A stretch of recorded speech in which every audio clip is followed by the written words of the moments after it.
नमस्कार, स्वागत है आपका हमारे चैनल पर। आज हम महाराष्ट्र की बात करते हैं। महाराष्ट्र में शिव सैनिकों की जो गुंडागर्दी है वो इतनी बढ़ गई है कि वो अब आर्मी के जो एक्स आर्मी के ऑफिसर्स और जवानों को भी निशाना बना रहे हैं। पूर्व मुख्यमंत्री देवेंद्र फडणवीस ने कहा कि इस तरह का माहौल आज तक कभी महाराष्ट्र में नहीं हुआ। आप क्या कहेंगे महाराष्ट्र की सरकार को? पहले तो मैं बता दूं सिर्फ एक घटना की बात, जो एक्स नेवी अफसर पर हमला किया है शिव सैनिकों ने, और उन्हें जब मजबूरी में अरेस्ट करना पड़ा तो थाने से ही 5-5 हज़ार रुपये के जमानत पे छोड़ दिया गया। यह शर्मनाक स्थिति है। देश में जो आपातकाल में स्थिति थी वही स्थिति महाराष्ट्र में हो गई है। ये स्थिति इतनी खराब हो गई है कि आज महाराष्ट्र के जितने पूर्व सैनिक हैं वो महाराष्ट्र के राज्यपाल भगत सिंह कोश्यारी जी से मिलने गए हैं। यहाँ पर दिल्ली में रक्षा मंत्री राजनाथ सिंह से सेना के लोगों ने मिला है, और राजनाथ सिंह हमारे रक्षा मंत्री का बयान आया है कि हमारे सेना के अफसर पर आक्रमण बर्दाश्त नहीं किया जाएगा। यह एक व्यक्ति पर हमला नहीं है, यह भारत के अस्मिता पर हमला है। भारत के पूर्व सैनिकों में जो आक्रोश फैला है पूरे देश में, उसको संभालना बहुत मुश्किल पड़ जाएगा। ये गुंडा राज कायम कर दिया है उद्धव सेना ने, सोनिया सेना ने मिलकर के। और सबसे शर्मनाक स्थिति तो यह है कि सोनिया गांधी, राहुल गांधी दोनों चुप बैठे हुए हैं भारतीय सैनिक के अपमान पे। इन लोगों को पता नहीं कैसे खुशी होती है कि भारतीय सैनिक का अपमान हुआ है, इस पर उनको बोलना चाहिए था, लेकिन कोई बोल नहीं रहे हैं। हमें सोचना पड़ेगा कि यह कांग्रेस पार्टी भी कैसी हो गई है। उद्धव की पार्टी तो हो ही गई है। बाला साहब हिंदू हृदय सम्राट थे। बाला साहब के जाने के बाद शर्मनाक स्थिति शिवसेना के साथ हुई और शिवसेना सोनिया सेना बन गई। महाराष्ट्र के नेता राम कदम जी, देवेंद्र फडणवीस जी, यहां तक कि कांग्रेस के असंतुष्ट नेता संजय निरुपम जी ने भी बयान दिया है और इसका विरोध किया है। तो यह अब क्या चल रहा है? जब एक पूर्व सैनिक पर आप इस तरह से आक्रमण कर सकते हैं, वो भी किस लिए? उनके सोसाइटी के व्हाट्सएप ग्रुप पर एक मैसेज आया था, उस मैसेज को उन्होंने फॉरवर्ड किया था। उन्होंने कुछ मैसेज लिखा नहीं था खुद, उन्होंने सिर्फ फॉरवर्ड किया था। इस पे यदि एक पूर्व सैनिक पे हमला हो सकता है तो आप कल्पना करें कि महाराष्ट्र के, बॉम्बई के आम लोगों की क्या दशा होगी। कितने खौफ में वो जीते होंगे, कितने डर से वो जीते होंगे।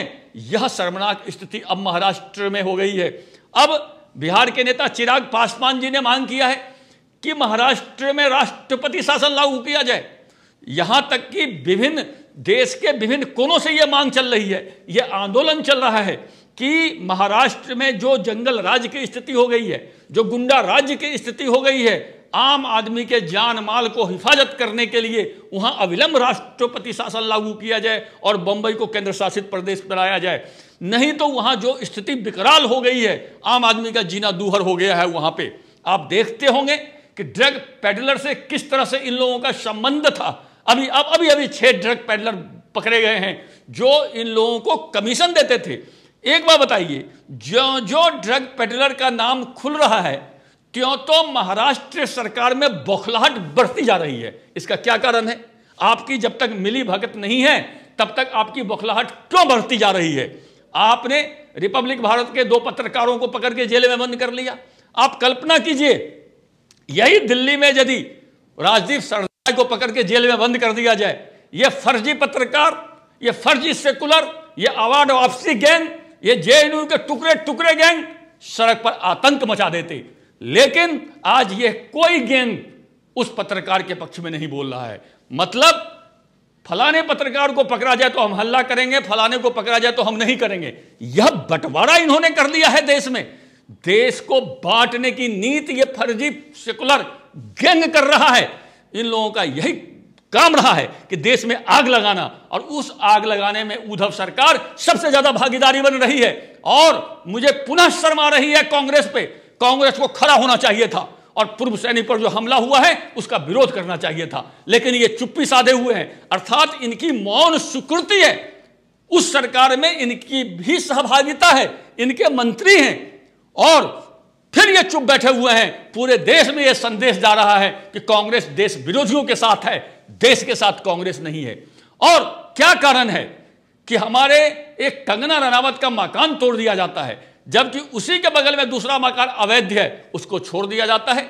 मैं मांग करूंगा हाई कोर्ट से, मैं मांग करूंगा केंद्र सरकार से कि बॉम्बई सरकार से, महाराष्ट्र सरकार से और बीएमसी से पूरे बंबई के अनधिकृत मकान का लिस्ट मंगाया जाए और एक तरफ से तोड़ने की कार्रवाई कर दी जाए। देखिए इन लोगों की पोल पट्टी कैसे खुल जाती है।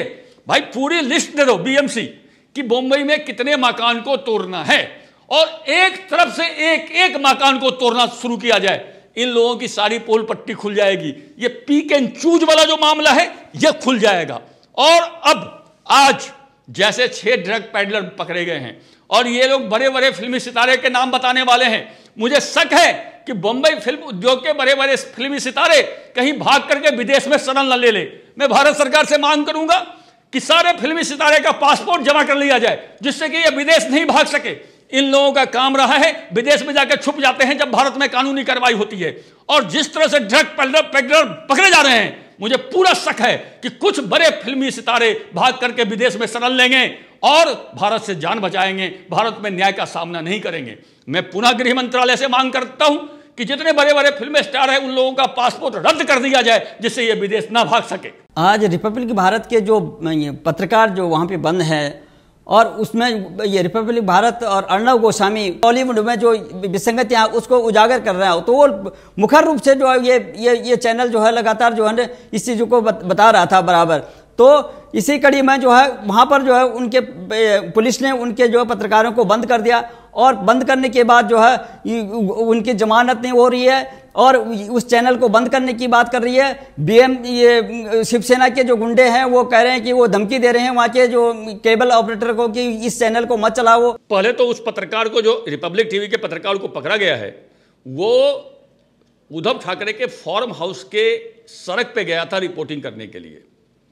अब सबसे बड़ा शक यह हो रहा है कि उस फार्म हाउस में क्या गैर कानूनी काम हो रही थी जिसका पोल खुलने का उद्धव सरकार को डर था।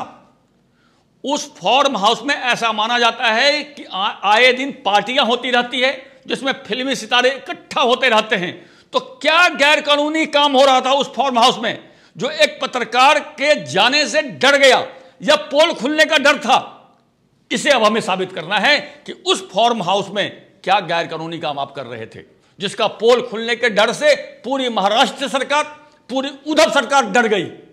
ये पोल खुलना है, उस फार्म हाउस की एक एक बातें बाहर आनी चाहिए कि आपके फार्म हाउस में क्या हो रहा था। दूसरी बात रही टीवी चैनल को बंद करने की। आपको पता है हाई कोर्ट ने रोक लगा दी है कि किसी भी केबल चैनल वाले को बोल दिया है कि आप किसी भी टीवी चैनल को बंद नहीं कर सकते हैं। वह महाराष्ट्र सरकार के मुंह पे एक तमाचा है, संजय राउत के मुंह पे तमाचा है, क्योंकि संजय राउत की जो संगठन है शिवसेना का केबल सेना, वही इस मामले में चिट्ठी लिखी थी केबल ऑपरेटरों को कि रिपब्लिक भारत मत दिखलाओ, लेकिन उनके मुंह पे हाई कोर्ट ने तमाचा मारा है कि आप किसी भी चैनल को ब्लैक आउट नहीं कर सकते हैं।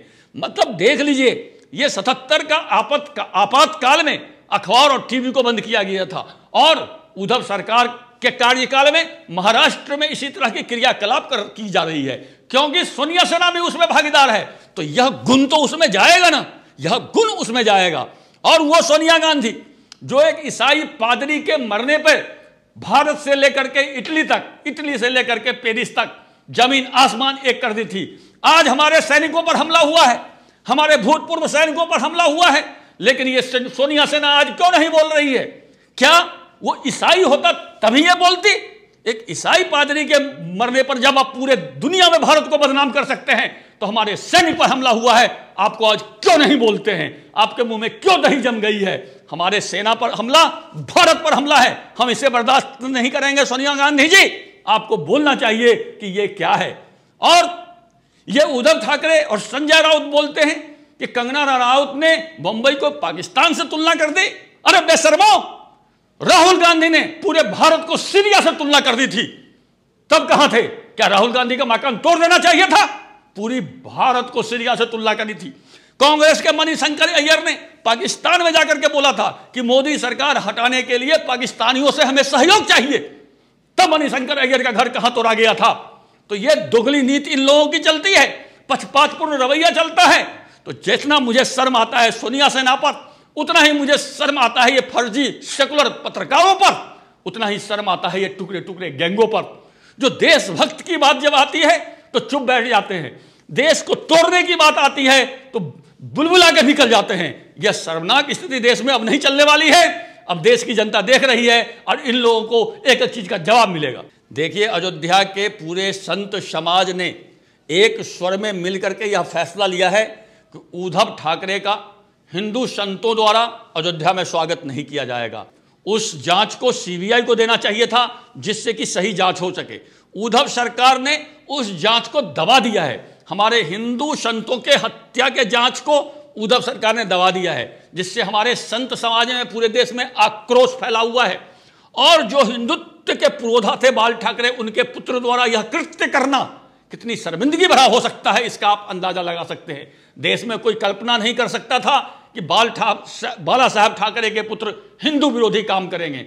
आज पालघर में हमारे साधु के मरने पर जो हिंदू विरोधी काम किया जा रहा है, इससे हिंदू समाज उद्वेलित है, हिंदू समाज गुस्से में है। इसीलिए संत समाज ने पूरे शिवसेना को और उद्धव ठाकरे का बहिष्कार का ऐलान किया है। अब आप समझिए, एक तरफ महाराष्ट्र है और अभी महाराष्ट्रीय नेता देवेंद्र फडणवीस आज ही बिहार में गए हैं। आप देखिए, पटना हवाई अड्डे पर बिहारियों ने मिलकर के एक मराठी नेता देवेंद्र फडणवीस का कितना भव्य स्वागत किया है। दूसरी तरफ महाराष्ट्र में महाराष्ट्र की सरकार क्या कर रही है। यदि हम दोनों को तुलना करें तो मुझे महाराष्ट्र सरकार पर शर्माना लाजमी है।